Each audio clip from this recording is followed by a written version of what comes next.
Now, here are your latest headlines and updated Kansas City forecast from KSHB 41 News. I'm Kevin Holmes. If you get COVID-19, the CDC now says you don't have to stay home for 10 days. The new recommendation is now 5 days, and CDC leaders say this change follows growing evidence people with COVID-19 are most infectious 2 days before and 3 days after they develop symptoms. So let's break down exactly what this all means. Isolation rules apply to people who are infected with COVID-19. They are the same regardless of your vaccination status. The clock starts the day you test positive. That's when you go into isolation for 5 days. At the end of 5 days, if you have no symptoms, you can return to activities, but you should wear a mask in all settings for at least 5 more days.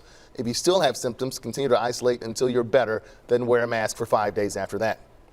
Quarantine guidance applies to those who were in close contact with an infected person but haven't tested positive. You should quarantine for 5 days starting the day you're alerted you've been exposed. If you're fully vaccinated and have received a booster dose, the CDC says you do not have to quarantine. Once that quarantine period is over, you should wear a mask in all settings for 5 more days.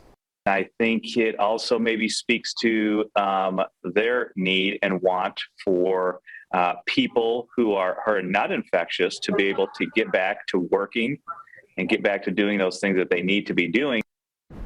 Thank you, Doctor. 41 degrees tomorrow with rain.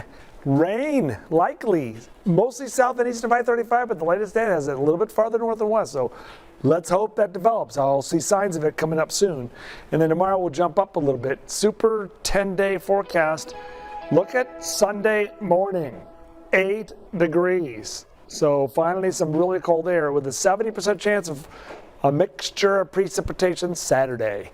Remember to get your news and weather anytime at KSHB.com.